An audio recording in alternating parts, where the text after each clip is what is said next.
Hi, this is Scott Garibay, and today I'm going to be talking about the different types of celebrity that will be involved in the 2020 American presidential election, right? So the 2020 presidential election.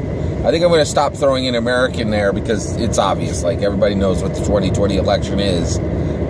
So let's keep going forward. So for the 2020 presidential election, I think there are going to be 5 types of celebrity that are important, okay? Now, before I go further, I need to point out the reason why I'm talking in depth about celebrity presidents. It is my contention that political candidacies for presidency are completely irrelevant now, okay? All right, so a good example of this are on the Democrat side. On the Democrat side, you have Brooks and Gillibrand. Senator Brooks, Senator Gillibrand. They're both they're both in the front of the pack for the Democrat candidacy. They're both senators. They're U.S. senators, right? It is my opinion that they are done. Nobody cares about their presidencies that is paying attention or understands politics. And the reason why is Trump, I believe, has truly changed the landscape in that one of the reasons, okay, so basically, if you listen on the Democrat side, they will tell you that Trump is not not very intelligent. He didn't have any good experience for the job, all that kind of thing, right? But he beat Hillary, and in the Electoral College, politically, right, on the political, from the pure stance of political craft, he stomped her, right? The Electoral College was not even close, right? Which actually trumps the popular vote. So, from a pure political crafts perspective, Trump really beat very strongly Hillary, right? So, Hillary Clinton. The reason why I'm saying Hillary is not to be dismissive of her in any way. It's because if I say Clinton, it doesn't tell you who I'm talking about. All right, okay, because her husband Bill was also president. Okay, so going forward, so basically, so at this point, one of the reasons why is essentially when Trump came in, he was a celebrity, right? And he ran against a politician. And the reality is right now, especially in America, and I don't think this changed. I think it's going to get even more intense because of the nature of the internet and the nature of media, that people are going to continue to dislike politicians more and more every day, right? And the reason why is, one, I think because our expectations are so high, right?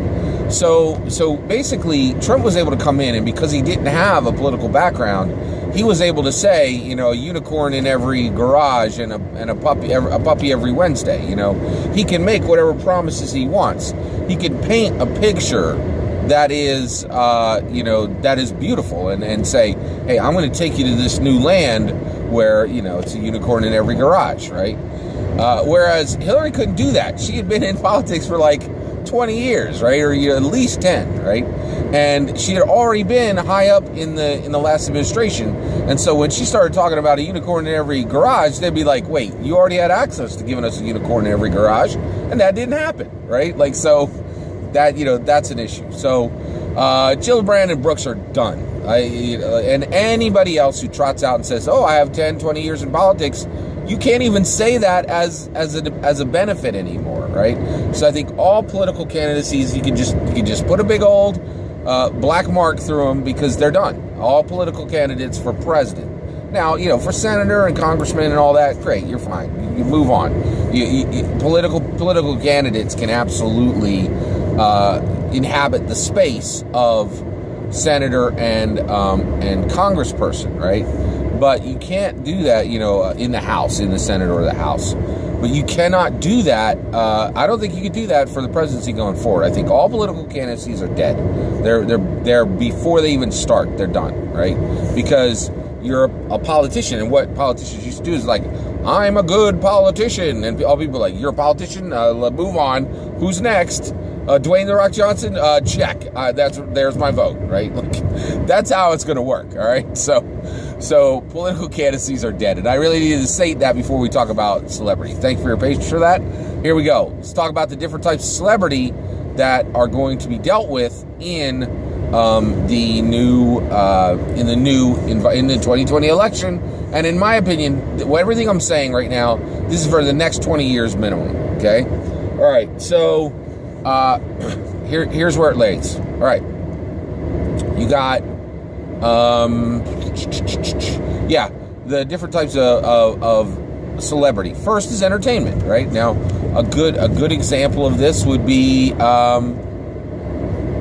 a very good example of the entertainment one would be Leonardo DiCaprio, right? You know, his name has been bounced around for presidency for him running for presidency, right? He's a pure entertainment candidate, okay? And he has celebrity from being an entertainer, all right? And then the next one would be sports, right? So Dale Earnhardt Jr., he's a very famous NASCAR driver. He would carry many southern states if he decided to run. So you have sports is another very big area. The next one is commerce, okay? Commerce celebrities. And this would be Bloomberg, right? So you have, Bloomberg would be a very distinct type of commerce celebrity, okay? The next one is so you have entertainment, and then you have sports, and you have commerce. The next one is veteran status, okay? Now, veteran status, and then the fifth one is Dynasty. We're going to get to it in a minute. But the fourth one, so you have veteran status and Dynasty. So let's talk about veteran status. So veteran status is very special. Now, this is a long tradition in American history. War heroes are you are insta celebrities, right? They're instant celebrities. America absolutely loves the troops, and and I'm in the same boat, like where, hey, if you served in the military, you served to literally secure the freedoms that I actually now enjoy, right? Almost nobody can speak ill of the troops, and so any veteran has instant celebrity, right? Now, you can't just trot out. I do think you can trot out almost any veteran who served, and they're going to be able to have a significant advantage, benefit in what happens in the election, right? Also, if you have any kind of veteran who has been wounded, any kind of veteran who there's any type of proof that they were in an active fighting area, those people are going to be, that equals sports celebrity, that equals any of those, right? So right now, I really think there are probably well over 1,000 strong veteran candidates that you could bring out, dust them off, and go, okay, you're our presidential candidate. You cannot underestimate the power of a verified veteran, right? And that, what I mean by that is, these guys were in the thick of it, right? And they can prove that either through being wounded, or they did something courageous, and there were witnesses, and that's already established, right? And I really only think you need like one good story, right? And I'm saying story from the perspective of you're telling your story, which actually happened. Okay, all right. So that's a big one, and it's really important to understand. All right, now. Actually, I don't have a good example for that one, except Ice-T. Ice-T is actually a veteran. A lot of people don't know that. Now, Ice-T is a little mixed there, because Ice-T, sorry, I was just thinking about mixed iced tea. Anyway, so Ice-T is a veteran, but it's mixed because he's also an entertainer. Okay, so yeah, so from that perspective. All right. By the way, I'm a huge fan of Ice-T. Really big fan of his songs. 6 in the morning, right? All right. So you have all that, right? All right. So basically, the last one is Dynasty. I want to talk about Dynasty. Okay, Dynasty is another form of celebrity that cannot be underestimated in today's society. And Dynasty is specific. Oh, by the way, I should say, I have said political candidacies are dead, right? That does not apply to incumbents, right? So incumbents, actually, it does apply to incumbents. I think even incumbents are going to have a more difficult time going forward after Trump, right? So, but I do think incumbents have a little more protection against incumbent presidential candidates have some protection against being able to run as a political candidate, as a politician, and then they're running for president, right? Okay. All right. But let's talk about Dynasty, and Dynasty is connected to incumbency, right? So basically, any Dynasty, a perfect example of this is Chelsea Clinton, right?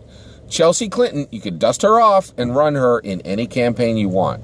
And I guarantee that the Democrat Party has somebody who's assigned to her, saying, who just checks in with her, like every 3 to 6 months, or maybe even more frequently than that, and kind of whispers in her ear, you can be president at some point. Don't do XYZ. We need to preserve your ability to run. And every single son or daughter of a president, from any U.S. president from this point going forward, they have dynastic celebrity. Okay, so they are a celebrity simply from the name recognition of their parent, right? So all of these forms of celebrity are very important. And I truly believe the shape of American politics has been fundamentally reforged from Trump coming forward. And so basically at this point, we need to be considering this, and considering everything I just talked about. The real candidates for 2020 right now, are Leonardo DiCaprio, Oprah Winfrey, Dwayne "The Rock" Johnson, Will Smith, Dale Earnhardt Jr., very strong candidate, I think, very strong candidate. There's a few. Now, I'm not saying that any of these people have announced their run, but every single one of them can be considered for candidacy. The super threats are ones like Dwayne "The Rock" Johnson, and the reason why is he could run on either side of the ticket. That's huge. You really can't underestimate that. So that's my take on how to think about celebrity in the 2020 presidential election, and the 5 types of celebrity that really are going to be dominant going forward. It's very big. All right, take care.